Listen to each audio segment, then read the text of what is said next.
I'm hoping my buzzing noise doesn't come through on this podcast either. Like, I hear a little bit, but I think Skip's magical fix is going to be my next on my radar. So for those of you who have speakers, there's a hum in your speakers, and sometimes the hum will transfer from like monitor to monitor, and you're like, why do my monitors matter on my speakers? Yep. And so Skip found a cute little fix on this, and something to do with like a 2-prong plug and hot wiring it to your fish tank. So I started out with the hot wiring method, and it didn't work. So I ended up stumbling upon a much simpler method, and just a 3-prong grounded to 2-prong ungrounded little adapter fixed my hum. But we'll talk about relaxing, what you do to relax. It's kind of funny. So my hum came about over one of my holiday projects, little break from work. And like, there's something I want to do. I really enjoy. And the sad part about it is it's kind of work related. But I'd let my cable management kind of slide, which bothers me. So I spent a ridiculous amount of time. Always starts. I mean, it was, I was even messaging, the team on Slack with pictures of, all the beautiful cable management and all the Velcro and, everything that made me feel good. But in that process, I made my hum worse, but ultimately I solved it. And that was very satisfying. Yeah. But that's a way to relax.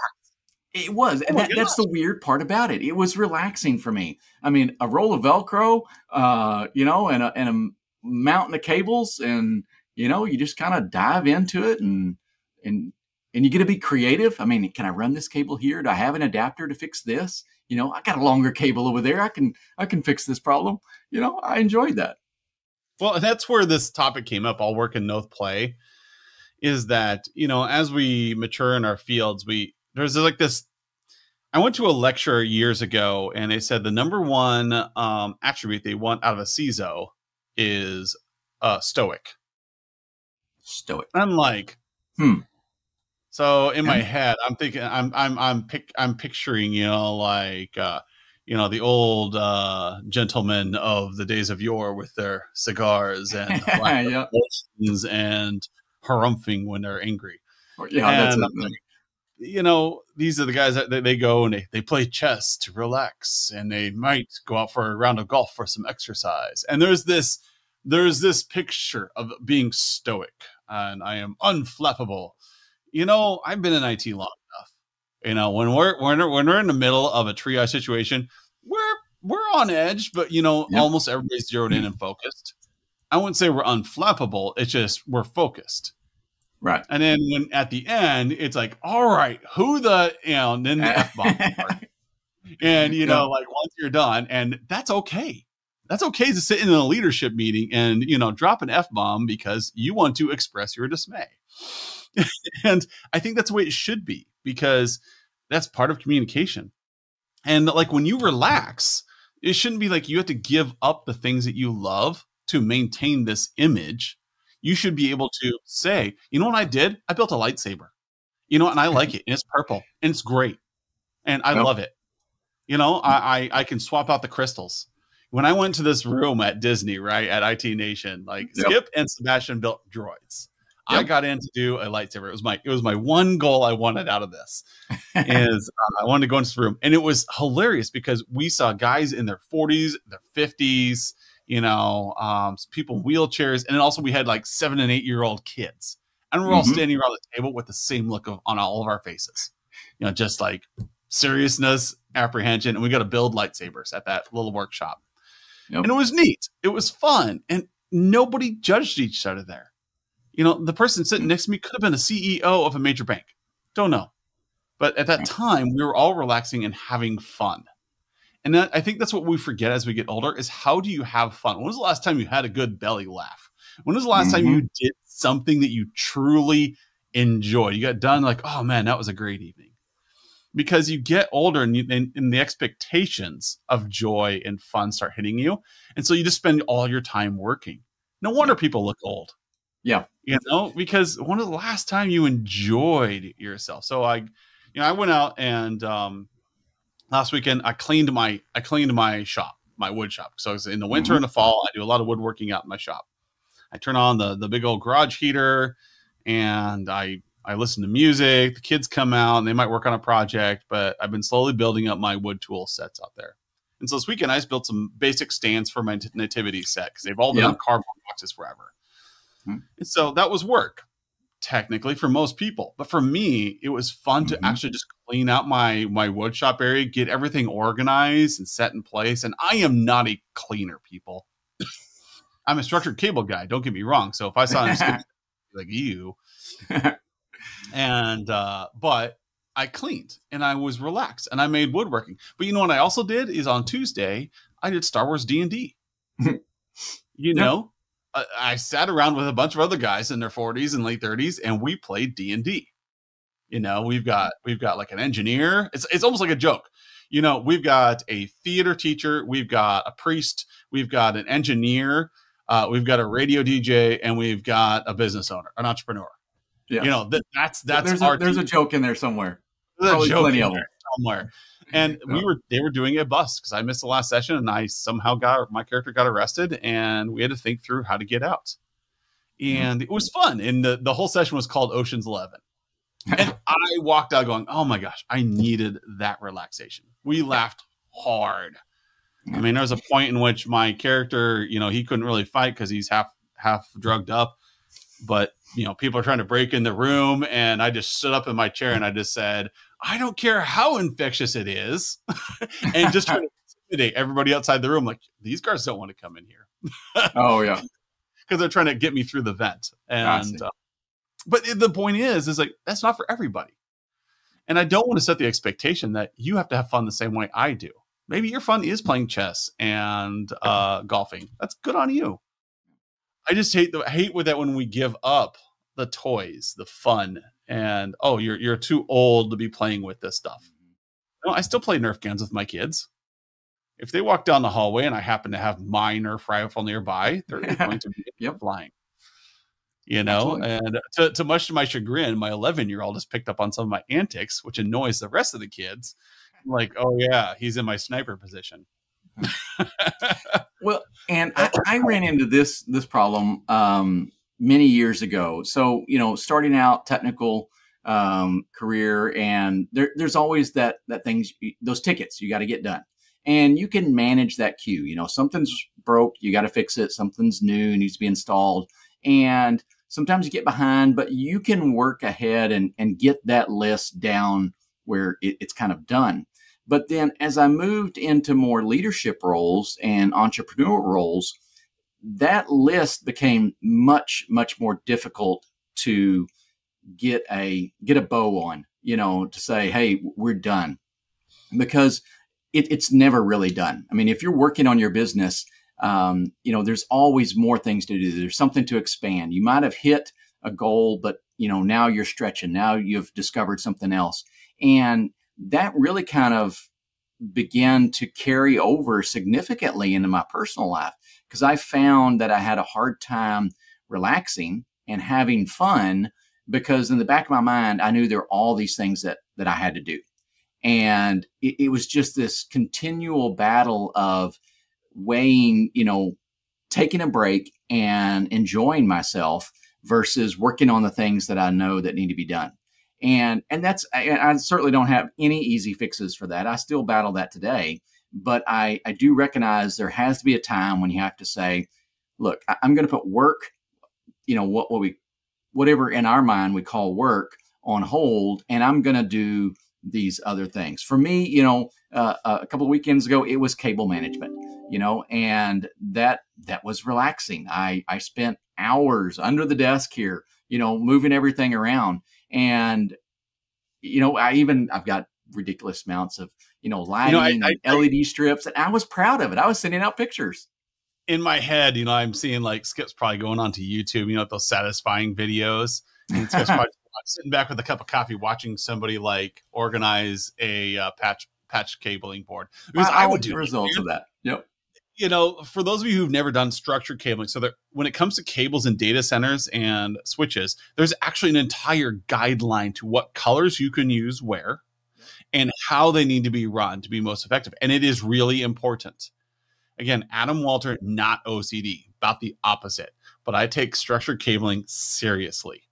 I wrote the manual for structured cabling for one of my previous lifetimes. And it was all people were like, why is that so important? Because it's a data center and eventually this place is going to look like hell. Yep. You don't take care of it. Yep. Because they didn't take care of structured cabling, outages start happening like left and right. But it is extremely satisfying to watch a closet go from the spaghetti monster, looks like just somebody threw up in their cables, to completely organized. And there is some satisfaction. I know it's not for everybody, but man, I got to admit, there is something to organizing the cables around your desk that really helps. Like every once in a while, I say once a year, I go through the back of my desk and I rip out all the unused cables. And there's something satisfying about seeing that pile off to the side. Absolutely. Absolutely. And everything's Velcro together. So relaxing. And so when you spend your time working all the time, it kind of is how your brain starts to get. Your brain is all tangled up. You've got like 300 projects going on. Like this has been a heck of a year for Virtual C and Humanize IT. And in my head, like I need to detangle. And so years ago, one of my mentors gave me some advice. Like you have to have breaks. And I think we've talked about on the podcast before. So you have to have like little mini vacations. And what kind of drove this podcast was like recently I've had conversations with people in like forums and stuff about how do you relax? How do you get work-life balance? And for me, it's like the Tuesday night D&D session. That's my thing. I know every 2 weeks I am forced from 6 to 10 o'clock to do something other than my daily routine. And that really, really, really helps me. And I may, in the back of my head, I may think I've got all these things I need to do, but I also know I have scheduled this. So there are people relying on me to come do this. So maybe for you, it's your golf outings. Maybe you've got a tea time every Saturday morning and that's your thing. Maybe you secretly go into closets and organize them. I don't know. Maybe organizer. You enjoy cosplay. You like going to Renaissance festivals and dressing up like a knight. But having that thing that breaks you from your reality, your day-to-day humdrum, where you are forced to do it on a regular basis. So you can find joy in something. And it has to be something you find joy in. Because and here's another challenge I think that pops up pretty often, at least within our industry, is a lot of the draw to technology starts out young, and it's games. It's the building your own computer, or just electronics. I had another project where I needed to pull out my soldering iron and really fine detailed work, and I really enjoyed that. And were some of the things that enticed me, back in my teens and early 20s into this industry. But what that does is it kind of, for me personally, it confines me to a space. So my office has got all kinds of things here, and I do, my personal recreational activities here, whether it's, soldering on something over here at the workstation, or, watching build videos on stuff on YouTube, these different things. But the problem is on this other monitor right here, I have work, and something comes in, someone's needing help, or there's this email or a reminder out there of one of those to-dos that I need to work on. And it makes it really, really challenging sometimes to set aside that space and protect that time to, relax and enjoy yourself and not mix work and play so much. And like I said, I think that's just really challenging within our industry because they seem to be so closely associated. And I don't have a fix for that one either. So, if you're looking for fixes on this podcast, I'm sorry. For me, it's all about balance. You just got to find that cadence that works for you. So I was just searching through our playlist here, and I could not remember when we did it. Episode 149, we did on April 19th of 2021, burnout. And if you don't find a way to fix this in your life, 'cause it's individualized, it's different for each one of us. If you don't find a way, you will burn out. So I look at it this way, like I watch my kids. So kids, are you listening to this podcast today? burn out at the end of every single semester in school. And it always ends up in this big explosion. And it's because you're exhausted. You did not find the balance and everything went to crap. And in the workplace, it's the same way. If you don't find a way to get checkpoints every week so that you're getting work done, and then saying, also during your checkpoint, did I relax? Did I do something for me this week? Or did I get to the point where I was just working? Because I've been there, everyone. And you lie to yourself that you're okay, and you're not. And the people around you are getting edgy. They're starting to get more irritable. It feels like everyone around you is irritating, and it starts looking like, everything's falling apart. That's burnout. That's how burnout feels. And the best thing you can do is say, I need to step away. But no, you got too many demands on you. You have to step away. Yep. Because in college, we found this thing, and the professors would teach it all the time in computer science. And we just didn't believe them because we are arrogant 20-somethings. Mm-hmm.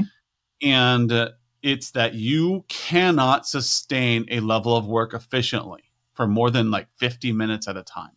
Mm-hmm. If you try to focus for longer than that, you can do it. You're just not efficient. And the longer you do it, you get diminishing returns. So yes, you worked a solid 12 hours on that problem.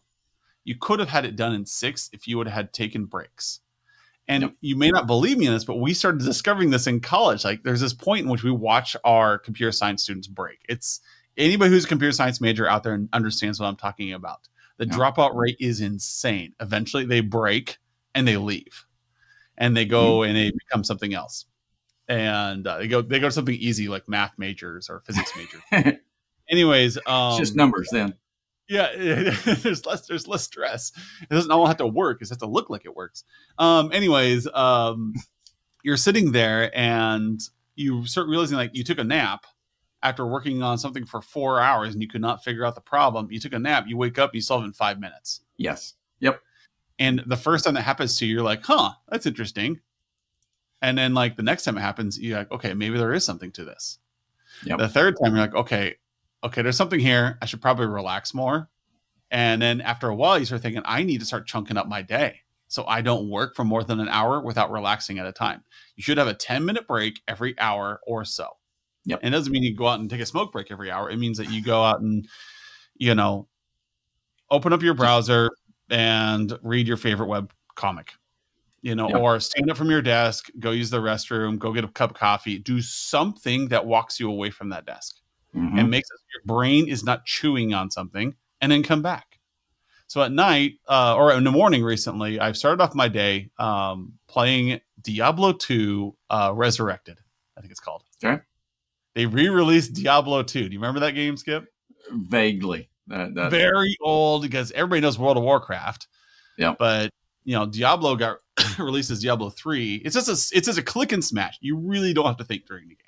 Yep. It is about the least strategic game I play, but I missed it in college because I was too busy with Mario Kart and Bond and those things. And I thought, you know what, I'm going to pick this up. So every morning I play that for like 20 minutes while I get ready to leave, and kind of rev up my day. But it's my time where my brain is not chewing on something. Yep. Every once in a while I come up with a great idea while I'm playing because my brain is relaxed. Yeah. And that's the joy of having that play time, is that your brain is now detangling. And I've really experienced that here of late. So we've had this past year the opportunity to go to a few events, and I'm working, so I'm fully in that work mode, but it's an entirely different environment. It's not emails. It's not, logging into the tool and doing things or meetings. It's more engagements. I'm listening to other people talk, some sort of event. And it gets me to shift my focus a little bit.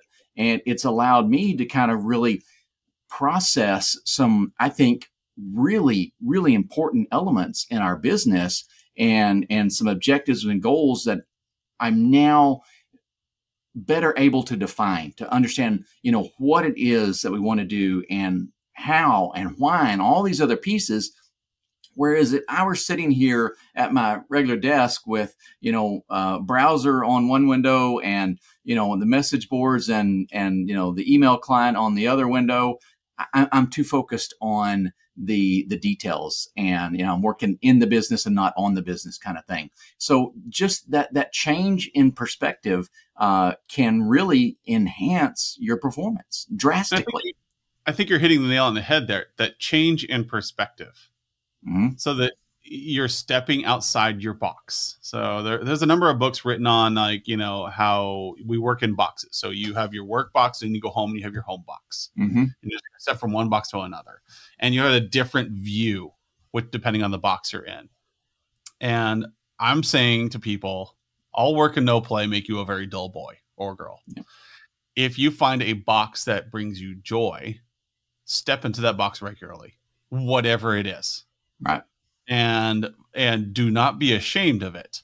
If you like playing with He-Man toys in the afternoon and you're a 50-year-old man, invite me over. I'll come. I don't have very many of my He-Mans left, but my son does. And we've got the whole Imaginext stuff going on. And, I'll sit over Christmas and we'll create entire Imaginext battles. Don't be ashamed of finding joy in something. Don't let people take your joy away. Don't let people take your fun away just because it's not what they consider grown-up activity or a activity for a business owner. You shouldn't go out and build lightsabers because that's for kids. Well, bully on you, but that's what I like to do. You shouldn't play D&D. That's for teenagers. No, I enjoy that. And so do a lot of other very prominent individuals. When I read books, I read a business theory book every once in a while, but I'm largely sci-fi and fantasy. I want to step out of the business world. I do that all day. And you should find ways to play like a kid. Find something that brings you joy in your life.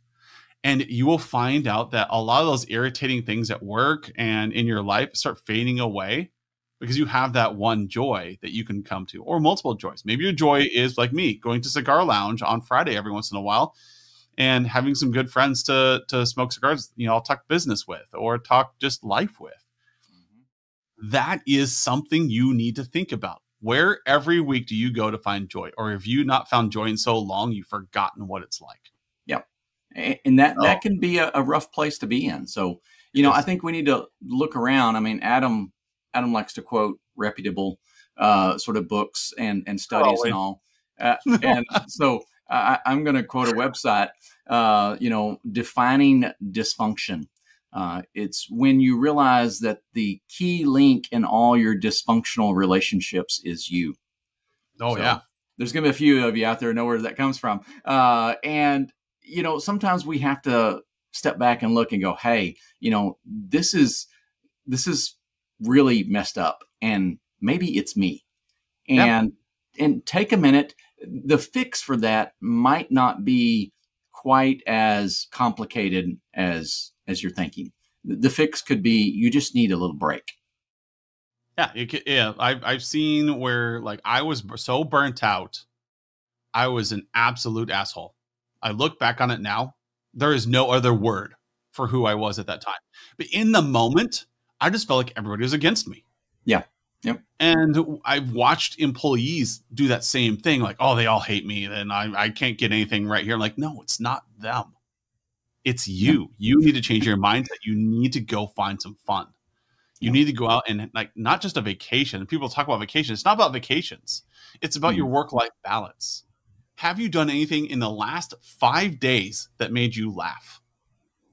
That made you smile? That you said, that was great? Or is it all business related and accomplishment based?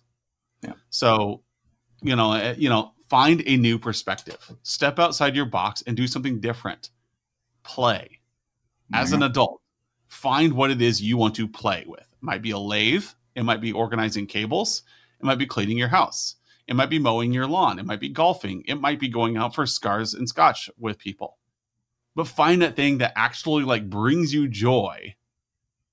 And I think that will change your life and all your relationships, as well as make you a better employee and a better business owner.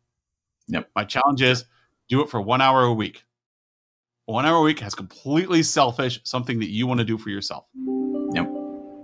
Change your life. That was a great topic, Skip. And I think next week we're going to do our year in review. And then we're going to take a week off for Christmas. And we'll be back for the new year, people. It's crazy. It's the end of the year. So year-end wrap-up next week. And then we'll do a quick break. And maybe I'll do one of the kids for Christmas like I did last year. I think Elijah did last year. Yeah, that'd be cool. Then we'll be back for January 1st. All right. See you later, Skip.